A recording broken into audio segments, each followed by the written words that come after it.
السلام عليكم ورحمة الله وبركاته. من ساعات نزلت التغريدة للمطور جيو سنو، نزل فيها الآتي: بليزرد جيل بريك اي او اس 16.0.2. ايه حكاية بليزرد جيل بريك وارتباطه بالاي او اس 16؟ احنا مستنيين جيل بريك لاي او اس 15، فجأة نزلت لنا تويتة جيل بريك اي او اس 16. ايه حكاية الموضوع ده بقى؟ ده اللي هتناوله في الحلقة دي بالتفصيل، وهنعرف الموضوع ده هل هو موجود فعلا ولا هي تويتة فيك ولا هو مجرد خبر مش حقيقي. كل ده هنعرفه. بداية، بليزرد جيل بريك ده جيل بريك نزل فعلا من فترة، كان لإصدارات اي او اس 9 إلى اي او اس 9.3.6، وبعد كده نزل حتى موقع زي ما انتم شايفين في الموقع اهوت في تحديث قادم ليه علشان يدعم اي او اس 11 الى اي او اس 13.5 زي ما انتم شايفين، قال لك كامينج سون. لو نزلنا مين المطور للجيل بريك ده هنلاقي جيو سنو وجاك جيمس وباون 20 دبليو ان دي ونيد ويليامسون، 4 مطورين مش قليلين ولا يستهان بهم. حكايه بقى البليزرد جيل بريك الاي او اس 16 او اي او اس 15 الى اي او اس 16، الجيل بريك الجديد ده خاص بالمطور جيو سنو. هو طور الجيل بريك ده وشغال عليه حاليا ومنزل ان هو شغال عليه. طبعا الجيل بريك ده مختلف تماما عن الجيل بريك او الخاص باصدارات اللي هي اي او اس 9 او اي او اس 11 ل 13 اللي هو كامينج سون تبعا للموقع ده. هو واخد الاسم بس لكن ما هواش شغال بنفس السيستم بتاع الجيل بريك ده او انواع الجيل بريك دي. ايه المعلومات الخاصة بالجيل بريك ده بقى؟ الجيل بريك قادم لاصدارات اي او اس 15 الى اصدارات اي او اس 16، وطبقا للتويتة 16.0.2.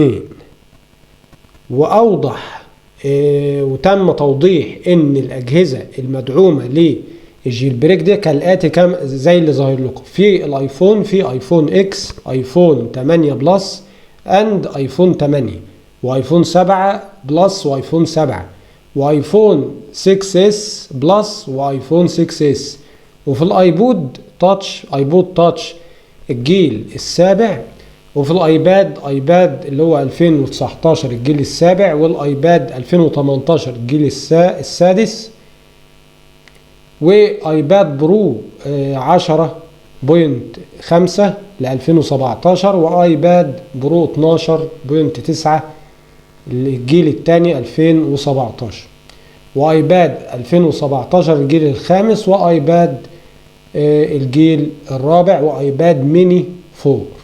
الجيل بريك القادم جيل بريك شبه مقيد.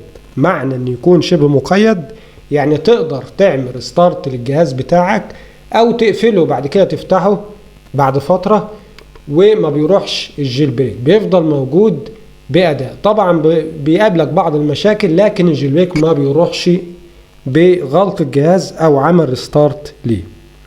الجيل بريك القادم مجاني مفتوح المصدر. ده الموقع الخاص بجيو سنو اللي هو موقع اسمه اي ديفايس سنترال. هسيب الرابط بتاعه في التعليق المثبت تحت. من خلال الصفحة اللي انت هتخشها دي ده كل الخاص بالجيل بريك او بليزرد جيل بريك القادم، كل حاجة خاصة بيه من اول التعريف لكل شيء عنه، وموضح فيه وده مهم جدا الايه الحالة او حالة التحديث والعمل في الجيل بريك. يعني نزلت تحت هتلاقي هو بدأ من 10 سبتمبر وقبل 10 سبتمبر كمان، وفي 15 سبتمبر عمل حاجات، و19 واخر حاجة اللي هي 26 سبتمبر 2022. يعني هو كل الحكاية انه بدأ في شهر 9 اللي احنا فيه حاليا. ده الخاص بالجيل بريك. هتلاقي برضو في الصفحة التويتات قال لك انا نزلت ايه. يعني انت لو ممكن تشوف على الصفحة اخر حاجة نزلت او اخر تويتة نزلت وخبر من خلال جيو سنو على التويتر بتاعه، تقدر تشوفها برضو واليوتيوب بتاعه، وتقدر برضو تشوف اهوت الاصدارات اللي نازله لسه قايلها من دلوقتي. وموعد بقى اصدار الجيل بريك ده قال لك غير محدد، يعني محدش حتى بالعربي قالها كده في النهايه اهوت، قال لي محدش يسالني او حد كل شويه يسالني الجيل بريك قادم امتى، انا شغال عليه فعلا. ومش هقعد اقول زي كول ستار لو حد قال لي او وجه لي اهانه فهاخره يوم والكلام ده، لا انا شغال ومش عايز اقول الكلام ده. واول ما يكون جاهز هبدا فيه انزل، لكن هو شغال عليه حاليا. وقال لك ايه اللي خلاني او اللي اجبرني ان اروح للعمل على الجيل بريك ده، ان مفيش حد لغايه دلوقتي اصدر جيل بريك لايوس 15، وان كول ستار يعني الجيل بريك بتاعه في المجهول زي ما بيقول. وكول ستار قال لك خلاص خلال اسبوعين، لكن حتى الان مش مؤكد خلال اسبوعين هينزل ولا لا، فهو حتى مش متاكد ان هينزل. فهو بدا العمل في خلال شهر سبتمبر، بدا يشتغل فيه، واعلن خلاص ان الجيل بريك قادم لاصداراته زي ما قلنا، ونوع الجيل بريك والاجهزه المدعومه. وقال لك ما فيش تحديد للمده. دي كل اخبار الخاصه بليزرد جيل بريك القادم لاصدارات ايوس 15 واصدارات ايوس لغايه اصدارات ايوس 16 بوينت 0.2.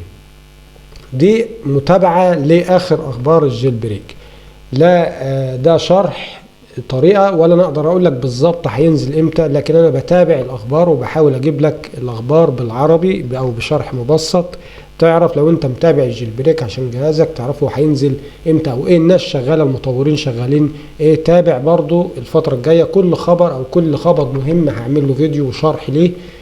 تابع ان شاء الله في القناه، وبستنى دعمكم باللايك وبالاشتراك وتفعيل الجرس، واستنوني في فيديو جاي، والسلام عليكم ورحمه الله وبركاته.